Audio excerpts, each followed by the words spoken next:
आज होली के इस अवसर पर मैं सभी कार्यकर्ताओं, पदाधिकारियों, देश की जनता, किसानों, नौजवानों, मुसलमानों सभी लोगों को हार्दिक बधाई और शुभकामनाएं देता हूं। उम्मीद करता हूं कि आगामी लोकसभा चुनाव जो आने वाला है उसमें सोच समझकर इस देश के राष्ट्र हित में, समाज हित में, आने वाले जो पीढ़ी है उसके बेहतर भविष्य के निर्माण हेतु राजनीति में भाग लेंगे।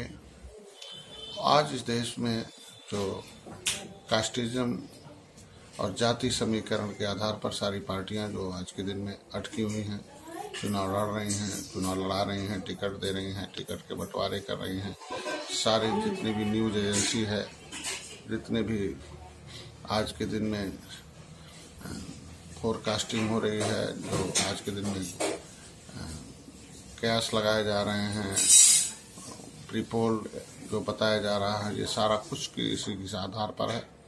क्योंकि संविधान में जाति प्रमाण पत्र देने का एक व्यवस्था दिया गया है, क्योंकि बहुत ढेर सारी जातियों के साथ अन्याय हुआ। कुछ विशेष जाति के वर्ग के अंदर चेतना होने के नाते वो राजनीति का पूरा लाभ लिए। ढेर सारी जातियां उस चेतना न होने, राजनीतिक चेतना न होने की वजह से राजनीतिक लाभ नहीं मिला। आज हमें बड़ी खुशी है कि हमें याद आ रहा माननीय इंदिरा गांधी जी इस देश की प्रधानमंत्री थी। उन्होंने इसमें इलाहाबाद में निषाद राज के किले पर खुदाई कराई थी और खुदाई करके एक व्यवस्था जानने की कोशिश की थी कि क्या कभी मछुआरे जाल चलाते थे या कलम चलाते थे, क्या कभी देश के मालिक थे, हुक्मरान थे या नौकरान थे। मैं उन्हें बधाई दूंगा कि 1977 में उन्होंने किले की खुदाई कराई। बहुत लंबे समय तक वो किला इसे ही दबा हुआ है। मैं बधाई दूंगा आज की इस होली के अवसर पर अमृतसर जो आज के दिन में नालंदा के विश्वविद्यालय के वाइस चांसलर हैं, उन्होंने किताब लिखी जस्टिस ऑफ इंडिया कि आज से 2000 वर्ष पहले इस देश की आबादी 2 करोड़ थी, जिसमें 75% पढ़े लिखे लोग थे। जीडीपी ग्रोथ 33.5 था। तब दुनिया में 3 रुपए में रुपये भारत का चलता था। तब इसे सोने की चिड़िया कही जाती थी। और वहाँ खुदाई जहाँ हुआ निषाद राज के किले पर एक बहुत बड़ा बोर्ड पुरातत्व विभाग ने लगा रखा कि आज से 2000 वर्ष पहले निषाद राज गुराज महाराज ने राम को पार उतारा। तब राम राज्य था। तब इस देश में सत्ता की चाबी निषाद के हाथ। तब राजनीति थे, लोगों को सुख सुविधाएं विकास की धारा में जोड़ने का प्रयास किया जाता था। तब जो है लोगों को आय के स्रोत दिए जाते थे, पैसे नहीं दिए जाते थे, पैसे के पेड़ दिए जाते थे। उन्हें शिक्षा, स्वास्थ्य, रोजगार सभी फ्री हुआ करता था। और इसलिए कुछ लोगों को मिलता था, कुछ लोगों को नहीं मिलता था। राजा दुखी होते थे कभी कभी। फिर आक्रमणकारियों ने इनके ऊपर हमला किया और शक एवं मुगलों और अंग्रेजों ने धोखे से इनकी हत्याएं कर दी और इस वैभवशाली इतिहास को नष्ट भ्रष्ट कर दिया। फिर लोगों ने अंग्रेजों को भगाया, मछुआरों ने मारकर नदियों में डुबो कर मारा। उसके बाद 12 अक्टूबर 1871 को क्रिमिनल टाइपसाइड घोषित किया अंग्रेजों ने कि डॉक्टर का बेटा डॉक्टर, राजा का बेटा राजा होता है और बदमाश का बेटा बदमाश होता है, अगर ये बदमाश जाति है। लेकिन ये भी बात आज इतिहास तय किया कि निषादों के हाथ में कभी सत्ता थी और राजनीतियों के कदमों में हुआ करता था, तब प्रजा सुखी थी। फिर निषादों के हाथ में एक स्वर्णिम अवसर है। मैं बधाई दूंगा अपने निषाद पार्टी के कार्यकर्ताओं को कि जिसे समझने का प्रयास किया, मैंने समझाने का प्रयास किया। जिसके पास स्वास्थ्य, शिक्षा, रोजगार हो वो स्वस्थ होता है, जिसके पास स्वास्थ्य, शिक्षा, रोजगार हो वो सबल होता है, और जिसके पास स्वास्थ्य, शिक्षा, रोजगार न हो निर्बल होता है। आज देश की सारी जनता 90% लोगों के पास न तो स्वास्थ्य है, न शिक्षा है, न रोजगार है। 10% लोगों के पास पूरे 90% संपदा का खच्चर है। आज देश के आर्थिक स्रोतों पर कुछ विशेष वर्गों के लोगों का कब्जा होता जा रहा है और देश में कानून की दशा क्या है क्या नहीं है आप सभी लोग जानते हैं। बार बार चुनाव हो रहे हैं, बार बार हम लोग धोखा खा रहे हैं। तो निर्भय इंडियन शोषित हमारा दल के कार्यकर्ताओं ने एक चेतना लाई कि जिसका दल होता है उसका बल होता है, उसके समस्याओं का हल होता है। फिर हम लोगों ने 16 अगस्त 2016 को राजनीतिक दल का गठन किया। हमने आंदोलन बहुत बड़े बड़े किया। देश की संविधान में व्यवस्था आरक्षण की दी हुई है, उस आरक्षण की विसंगति आज तक दूर नहीं हुई कि इस आरक्षण इसलिए दिया कि कमजोर पेड़ में कमजोर फल होते हैं जिन्होंने लड़ाई लड़ी देश में, जिनको कानून से उजाड़ा गया, धर्म से उजाड़ा गया, तो ये मछुआरे कहाँ जाएंगे? इन्हें संविधान में मझवार, गौड़, तुरैया, खरवार, बिलदार, खरोट, कोली 7 नामों से इनका अनुसूचित जात का नाम लिखा हुआ है। जिन्होंने अंग्रेजों की सेवा किया उन्हें मिल गया, जो अंग्रेजों से लड़ते रहे, लड़के इस देश में अंग्रेजों को भगाया, संविधान का निर्माण कराया, आज तक वो भीख मांगते रहे।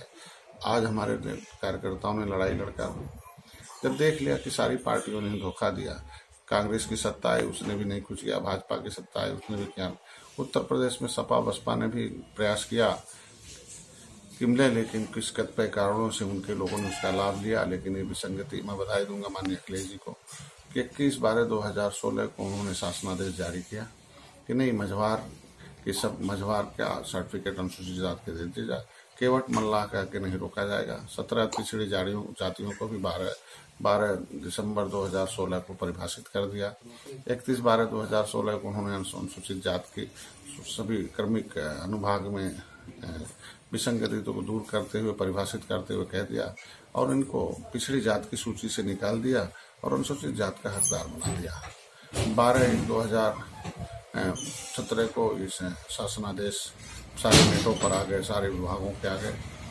चुनाव आ गया था 2017 में, इसलिए इस पे स्टे दे दिया गया था 24 जनवरी 2017 को। लेकिन जब तथ्य दिए गए, सब कुछ हुआ, हम लोगों ने एक आंदोलन किया। 27 मार्च 2017 को जंतर मंतर पर शासन भेजा, मैंने प्रधानमंत्री को घेरा। फिर ये हम लोगों ने एक निर्णय लिया गया था कि अगर हम लोगों के बच्चों का अगर पिछड़ी जात से नाम निकाल दिया गया, अनुसूचित जात के हकदार बना दिए गए हैं, तो इन्हें मिलना चाहिए। हाईकोर्ट को आदेश ये तय करना चाहिए कि हम पिछड़े में हैं कि अनुसूचित में हैं। संविधान में अगर हम अनुसूचित में हैं तो संवैधानिक रूप से हमको प्रमाण पत्र मिलना चाहिए। मैं माननीय हाईकोर्ट के उच्च न्यायाधीश को मैं बधाई दूंगा कि 29/3/2017 को उन्होंने उस शासनादेश को एज इट इज मानते हुए स्टे को खारिज कर दिया और कहा यह निर्णय कठिन होगा, और सरकार को एक नोटिस दिया कि इसका जवाब दे दो। इस पर कोई नया शासनादेश तो जारी नहीं हुआ। फिर अब कितनी बड़ी विसंगति है कि 24 को जो स्टे हुआ था उसका कंप्लेन तो प्रमुख सचिव ने सभी तहसीलों में भेज दिया, लेकिन जो 29 तारीख को स्टे खारिज हुआ, आज 2 साल हो गया, प्रमुख सचिव को इतनी भी नहीं शर्म लगी कि उस स्टे को कंप्लेन करा दे और भेज दें तहसीलों में कि बन जाए। उसमें एक PIL दाखिल हुआ और 11/2/2019 को अभी उसने उस शासनादेश को जानते हुए, सारे कोर्ट के मैटर को जानते हुए, और इतनी फटकार लगाई सरकार को कि क्या 2 साल में आपको टाइम नहीं मिला कि नौजवानों के भविष्य की आप जवाब देखो। केवल इतने सरकार को लिख कर देना है कि ये जियो मेरे वहाँ से जारी हुआ है, ये संविधान सम्मत है, और उसके बाद दूसरा कोई जियो नहीं जारी हुआ। और प्रमुख सचिव को इतना लिखना है कि इसमें पहले स्टे हो गया था और स्टे खारिज हो गया है, तो मेरा मामला जो है तुरंत बनने लगता और जुडिक्शन मेरे से पक्ष में करना है। भारतीय जनता पार्टी ने वादा किया था कि मैं गंगा पुत्रों का हम दर्द दूर करेंगे। योगी जी कहे थे कि हम मछुआरों को SC का लाभ दिलाएंगे, लेकिन अब वो अपने लगता है कि वो क्षत्रिय का गुण उनके अंदर खत्म हो गया, क्योंकि कहा गया आगे रघुकुल रीत सदा चली आई, प्राण जाए पर वचन न जाए। लेकिन वो आज के दिन में भूल गए। अब केवल जातियों को रेवड़ी बांट रहे हैं, मंत्री हैं उन्हें सदस्य बना रहे हैं, जो घूम रहे हैं, जो कभी हिंदू अवानी के गुंडे थे उन्हें मंत्री बना रहे हैं। अब नेता बना कर वोट लेना चाहते हैं उन्हें जनता से। रामचरित्र निषाद को इन्होंने MP बनाया मछली शहर से, लेकिन निषाद गरीब मछुआरों को, इस देश को आज़ाद कराने वाले परिवारों को हिस्सा देने में, उनको प्रमाण पत्र देने में परेशानी आ रही है। क्योंकि आज ये इसलिए नहीं देना चाहते हैं कि आप मजबूत हो जाओगे, ये समाज जो है मुख्य धारा से जुड़ जाएगा, ये आगे बढ़ जाएगा, ये संविधान में सभी के बराबर हो जाएगा। और क्या है कि जो मिला हुआ है कहीं योगी और मोदी के घर से तो देना नहीं था आज के दिन में। तो मैं यही उम्मीद रखता हूँ, आज मैं कांग्रेस को भी बधाई दूंगा कि कम से कम 70 साल जब उनकी सत्ता थी तब मछुआरे याद नहीं आए, तब गंगा नहीं याद आई, गंगा के किनारे रहने वाले केवट मल्लाह बिंद याद नहीं आए, जिन्होंने देश को आज़ाद कराया था और जिसके अंदर से संविधान बना उसको नहीं याद आया। 31 अगस्त 1952 को क्रिमिनल ट्राइब्स एक्ट हट के डिनोटिफाइड ट्राइब्स बनाए गए, वो नहीं याद आया। आज प्रियंका जी आई हैं, मैं उम्मीद रखता हूँ कि प्रियंका जी सही माने में हिस्सेदारी देने के लिए, जैसे आज 47 पार्टियों से भारतीय जनता पार्टी गठबंधन किया है और ढेर सारे सभी पिछड़ी जातियों की जितनी भी पार्टियां, दलित और मुसलमानों की जो भी पार्टियां हैं, बनी हुई हैं, उनके झंडे को सम्मान देते हुए उनको एक महाशक्ति बनकर उनके सारे विसंगति को संविधान में दूर करने की कोशिश करेंगे। आज जो उनकी यात्रा थी जो है इलाहाबाद से लेकर बनारस तक, आज मछुआरों को रिझाने के लिए, खुश करने के लिए गंगा में अगर उन्होंने कूदा है तो बल्कि गंगा से नहीं काम चलेगा, भगवान के सहारे नहीं कुछ होगा, संविधान से इनका शक होगा, बल्कि गंगा भगवान की तरफ तो बेचारे डूबे पड़े हुए हैं, इन्हें संविधान में डुबाना चाहिए, संविधान में लगा, संविधान का हिस्सा देना चाहिए। आज के दिन में सारी राजनीतिक दलें जो हैं सभी लोग चाहते हैं कि निषाद हमारे साथ आ जाए, निषाद हमारे साथ आ जाए। मैं कुछ टीवी चैनलों को भी बधाई दूंगा कि कम से कम निषादों को आज कम से कम कि जो है ब्राह्मण समाज, वैश्य समाज, क्षत्रिय समाज, मुसलमान, यादव के बाद एक ऐसा भी एक वोट बैंक जो है निषाद समाज को भी स्थान देना शुरू किया। जिस चैनल ने अभी निषाद पार्टी और निषाद राज के निषाद पर के वंशजों के लिए इनकी समस्याओं को उठाने की कोशिश किया, उसको एक चैनल ने आज उसके बेचारे पत्रकार को बाहर निकाल दिया। इसके मतलब आज के दिन में एक विशेष व्यवस्थापक के हाथों में देश की आर्थिक व्यवस्था पर कब्जा कर रखा है और उससे मुक्ति के लिए इस समाज को आगे आना चाहिए। जितने भी पिछड़ी जातियां, दलित हैं, अल्पसंख्यक हैं, इन सबों को एकजुट होकर विकास की मुख्यधारा में आने के लिए सभी लोगों को एक साथ लड़ाई लड़नी पड़ेगी। समस्या एक है, समाधान भी एक है, और भी समाधान दिल्ली की उस सत्ता से होगा और वहाँ हम लोग जाएंगे।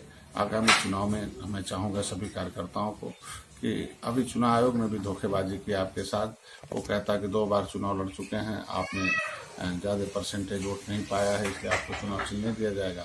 अब हमें पर्चा दाखिल करेंगे, 5 दिन बाद हमें चुनाव चिन्ह मिलेगा, कौन चुनाव चिन्ह वो देगा, और 10 दिन में हमें 20 लाख लोगों तक पहुंचाना है। इसलिए मैं उम्मीद रखता हूं सभी कार्यकर्ताओं को कि अपना घर द्वार छोड़कर जहां मैं चुनाव लड़ूंगा, निषाद पार्टी जहां चुनाव लड़ेगी वहां आ जाएं और इस चुनाव चिन्ह को घर घर पहुंचाने के लिए वो कमर कस लें।